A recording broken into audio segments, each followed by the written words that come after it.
Ukraine को France देगा MiG-29 fighter jet. Ukraine को 36 सर्बियाई MiG-29 देगा फ्रांस। दिसंबर में मिलेगी MiG-29 जेट की पहली खेप।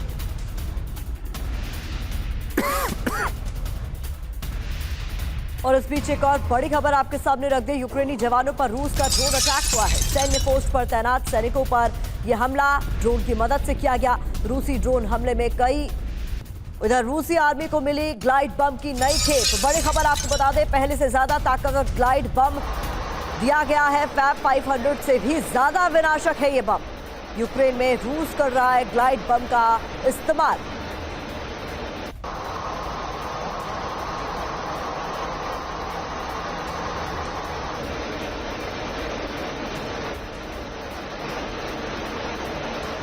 तो सुमित, हम जिस तरीके से बता रहे हैं, नए हथियार मुहैया कराए जा रहे हैं और ये सिर्फ एक पक्ष के लिए नहीं हो रहा है। यूक्रेन की मदद के लिए फ्रांस आगे आया है और ताकतवर हथियार देने की बात कर रहा है। तो उस तरफ हमने देखा किस तरीके से इस पूरे युद्ध के दौरान ईरान बड़ा सहायक रहा रूस के लिए।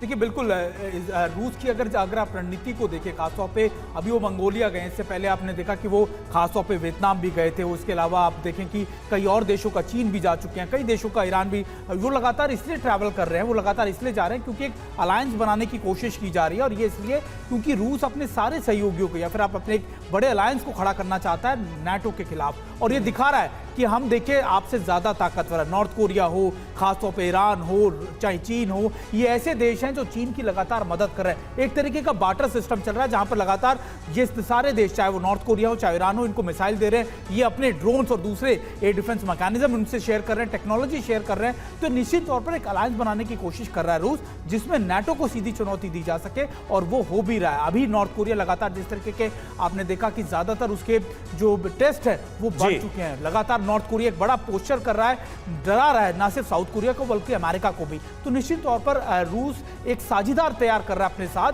जो इन सभी को चैलेंज कर सके। बिल्कुल बिल्कुल सही बात है। जल्दी से एक बार फिर वॉर जोन का रुख कर लेते हैं। विपिन चौबे कीव से हमारे साथ मौजूद हैं।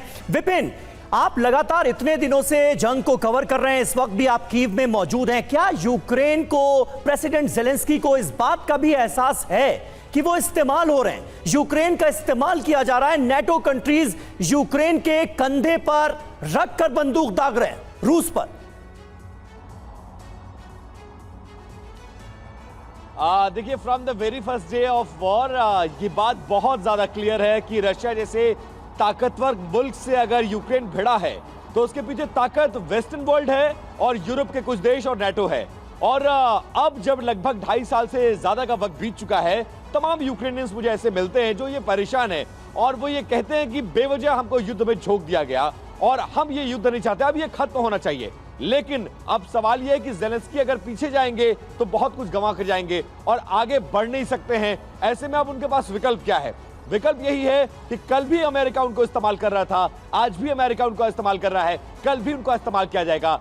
लोगों को, पूरी दुनिया को यह बात पता है कि ज़ेलेंस्की एक टूल बन गए हैं, लेकिन शायद ज़ेलेंस्की को इस बात का एहसास नहीं है। ज़ेलेंस्की कुछ इस कदर फंस गए हैं कि वो ना इधर जा सकते हैं ना उधर जा सकते हैं। बिल्कुल, और इसीलिए इस युद्ध का कोई अंत फिलहाल हमें नजर नहीं आ रहा है। यूक्रेन की सरजमीन पर जो बर्बादी हुई है वो तो सबके सामने है, और अब रूस पर भी बड़े हमले अंजाम दिए जा रहे हैं यूक्रेन की तरफ से।